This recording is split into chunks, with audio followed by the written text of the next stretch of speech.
Now, the way you are applying the way you are applying outside force to a body, and in response, the way the restoring force is developed inside the body to resist that change because of that external force, उसके basis पर there are two types of stresses. मैंने हिंदी में बोल देता हूँ क्या बोला. मैंने बोला जिस तरीके से आप बाहर से फोर्स लगा रहे हैं, उसके रिस्पॉन्स में अंदर से भी उस तरीके से ही एक रिस्टोरिंग फोर्स डेवलप होता है, जो उस बाहर से लगने फोर्स की वजह से अगर कोई चेंजेस हो सकते हैं बॉडी के डायमेंशन में, उसको रोकने की कोशिश करता है. और हम बता चुके हैं कि उसकी वजह होती है इंटरमोलिकुलर फोर्सेस, इंटर फोर्सेस, जो बॉडी के डायमेंशन को चेंज होने देने से रोकते हैं. तो स्ट्रेस का सारा कारण इंटरमोलिकुलर फोर्सेस ही है. एनीवेज, आगे देखते हैं टाइप ऑफ स्ट्रेस. दो प्रकार की स्ट्रेस होती है. एक होती है नॉर्मल स्ट्रेस, एक होती है टेंजेंशियल स्ट्रेस. टेंजेंशियल स्ट्रेस होता है और इसका एक और नाम दिया गया है शियर स्ट्रेस.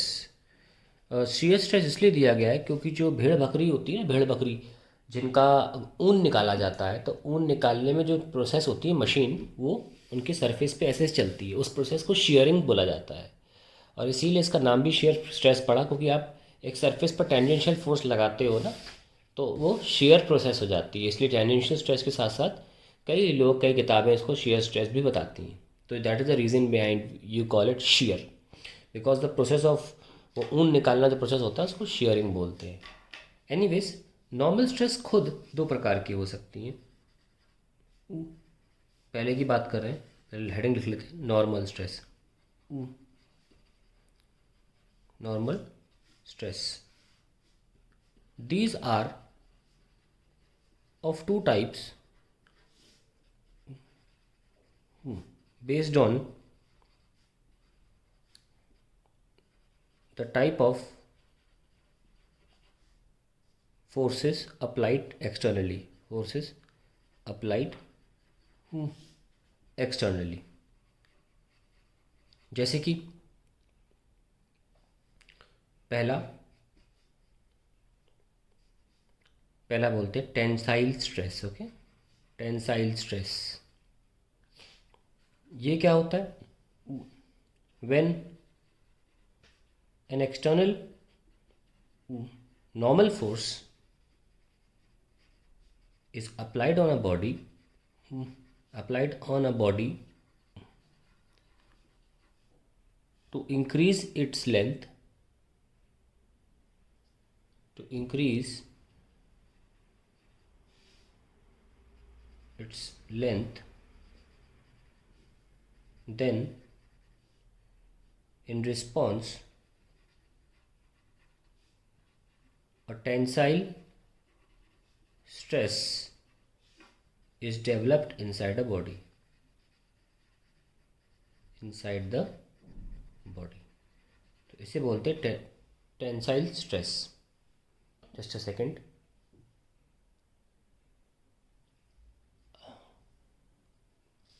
दूसरा आता है compressive stress.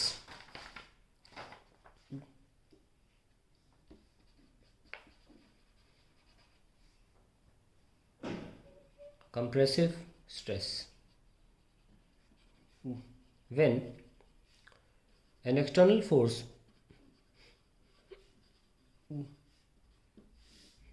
is applied normally on a body to reduce its length, to reduce or decrease its length,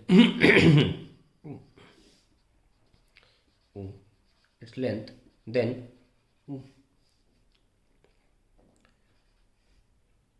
a normal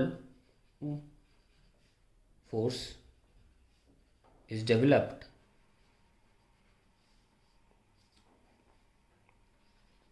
per unit area inside the body to oppose this external pressure क्योंकि होता per unit area ही है, ठीक है। External pressure, या आप simply बोल सकते हैं थ्रस्ट, है ना, क्योंकि आफ्टर ऑल प्रेशर तो किसी भी डायरेक्शन में हो सकता है, थ्रस्ट 90 डिग्री होता है, तो यहाँ 90 डिग्री की बात चल रही है। तो क्या है, when an external force is applied normally on a body to reduce or decrease its length, then a normal force is developed per unit area inside the body to oppose this external thrust, which is called compressive stress. Which is called compressive stress. मैं दिखाता हूँ कैसे हो रहा है यहाँ पे। तो ये मैं डायग्राम बनाता हूँ किसके लिए, ए के लिए, फॉर टेंसाइल स्ट्रेस कब डेवलप होगी, जब आप बाहर की तरफ फोर्स लगा रहे हो, अप्लाइड जो है बाहर की तरफ है, तो टेंसाइल स्ट्रेस जो होगी वो अंदर की तरफ होगी, ध्यान रखना। और जब आप कंप्रेसिव स्ट्रेस की बात करोगे तो आप दबा रहे होगे और स्ट्रेस जो होगा वो अपोजिट डेवलप होगा to resist the shortening of the size. तो ये जो हमने बनाया ये कंप्रेसिव स्ट्रेस है जो अंदर डेवलप हो रहा है। ध्यान रखना ये सब प्रेशर फॉर्म में, मतलब फोर्स पर यूनिट एरिया है, ठीक है। मैंने फोर्स दिखाया है पर यूनिट एरिया, ये एरिया से डिवाइड होगा तो प्रेशर बनेगा। प्रेशर बाहर की तरफ है तो स्ट्रेस अंदर की तरफ डेवलप होगा, और अगर प्रेशर अंदर की तरफ ऐसे लग रहा है तो स्ट्रेस बाहर की तरफ डेवलप होगी। कुल मिला के मसले में कह सकते हैं कि it opposes any change in its length या शेप। अभी तो खैर हम कह सकते हैं कि it opposing any change in its length, that is why we calling अभी। एक और बात इंपॉर्टेंट बात होती है कि आप दो तरीके से किसी बॉडी की डायमेंशन को चेंज कर सकते हैं बाय अप्लाइंग नॉर्मल फोर्सेस। जैसे कि अगर कोई रॉड है, आप उसकी लेंथ बढ़ा रहे हैं नॉर्मल फोर्स लगा के, तो अंदर स्ट्रेस डेवलप होगा अपोजिट। तो इसको क्योंकि अब लेंथ को इंक्रीज करना है तो आप इसको अलग से नाम दिया गया है longitudinal stress. Okay, longitudinal stress, और ये इसमें दोनों आ जाते हैं, टेंसाइल भी आ जाएगा और कंप्रेसिव भी आ जाएगा, ठीक है। दोनों आ जाएंगे, कंप्रेसिव एंड टेंसाइल दोनों आ जाएंगे इसमें, फिर आपको मेंशन नहीं करना। दूसरी बात, एक होता है कि आप नॉर्मल फोर्स तो लगा रहे हो पर लेंथ चेंज नहीं कर रहे, वॉल्यूम बदल रहे हो। देखो बाहर से फोर्स लग रहा है, नॉर्मली ही लग रहा है, तो ये नॉर्मल लग रहा है, तो बाहर की तरफ एक नॉर्मल स्ट्रेस डेवलप भी तो होगी, यस और नो, जो इस डिक्रीज इन वॉल्यूम को रेजिस्ट करेगी। इसको हम एक नाम दिए गए, इसको लॉन्गिट्यूडनल नाम नहीं देते क्योंकि इसका इफेक्ट जो है वॉल्यूम वाइज है। We call it volumetric stress, volumetric stress बोलते हैं हम इसको, ठीक है। सो ये बात ध्यान रखें कि भले ही दोनों नॉर्मल स्ट्रेस के अंदर में आते हैं पर इनके अलग अलग सिचुएशन के अकॉर्डिंग अलग अलग नाम है। तो नॉर्मल स्ट्रेस के अंडर ही दोनों आते हैं, ठीक है। सो जब आप लेंथ वाइज इंक्रीज कर रहे होगे तो longitudinal stress, so when the effect is increase of length, ठीक है, ये हो गया। And when the effect is increase, या मुझे इंक्रीज नहीं लिखना चाहिए, सिर्फ डिक्रीज भी लिखना चाहिए, दोनों होने चाहिए ना। When the effect is decrease और increase of volume, then you call it volumetric stress. तो ये तो हमारी पहली नॉर्मल स्ट्रेस के दो रूप हो गए, ये देख सकते हैं आप। अब हम बात कर रहे हैं टेंजेंशियल या शियर स्ट्रेस की। आइए देखते हैं क्या है ये भला।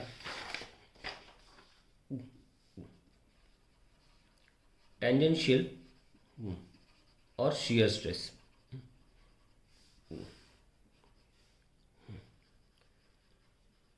when the external force is applied tangential to the surface,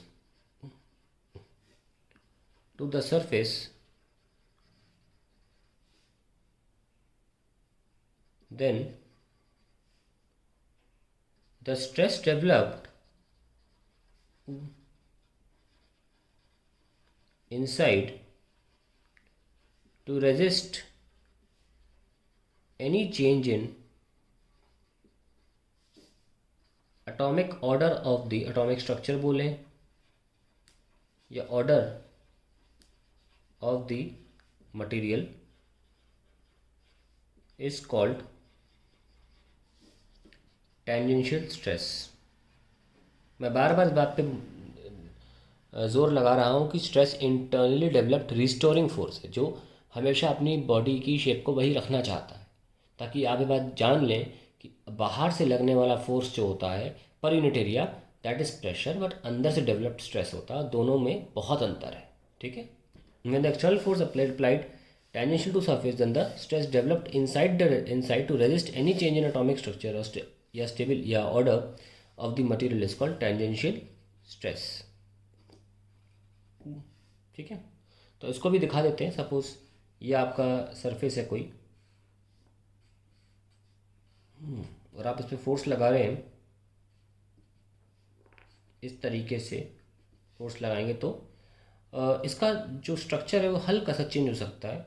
मैं बना के दिखाया तो ऐसे है ना, हल्का सा स्ट्रक्चर जो है वो चेंज हो सकता है। अल्टीमेटली था ऐसे, हो गया चेंज ऐसे।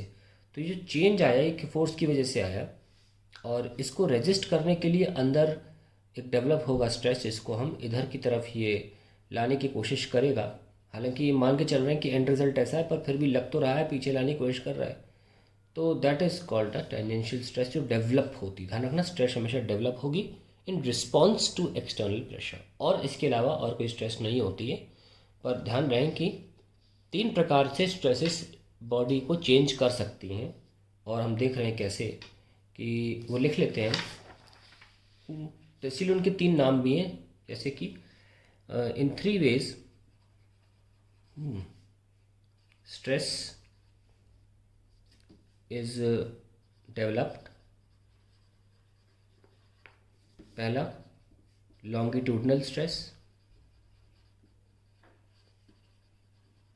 दूसरा shear stress या tangential stress। ये सब डेवलप्ड है, ध्यान रखना, अंदर से डेवलप्ड है in response to external pressure. और finally we have volumetric stress. देखो अलग से नाम दिया ना, वॉल्यूमेट्रिक स्ट्रेस। तो इसका वो है लेंथ का चेंज होना, लेंथ चेंज के कारण नाम दिया इसका। हम कह सकते हैं कि शेप चेंज है ना, और तीसरा हम बोल सकते हैं कि वॉल्यूम, शेप भी चेंज, वॉल्यूम चेंज। उसमें दोनों आ जाता है, इंक्रीज और डिक्रीज, इंक्रीज या डिक्रीज, इंक्रीज या डिक्रीज। तो ये आपके 3 तरीके से स्ट्रेस डेवलप होती है बॉडी के अंदर in response to external pressure as they are applied. अब हम ये देखेंगे कि कहते हैं ना, अरे मेरे स्ट्रेन आ गया पैर में, ऐसे बोलते हैं ना, चोट लग जाती है, या मान लो पैर की नस खिंच गई। तो स्ट्रेन की बात हम अगले वीडियो में करेंगे, और इन स्ट्रेसेस डेवलप होती क्यों है, बिकॉज स्ट्रेन कम्स, एंड ये भी देखेंगे कि किस किस प्रकार की स्ट्रेन्स डेवलप होती हैं।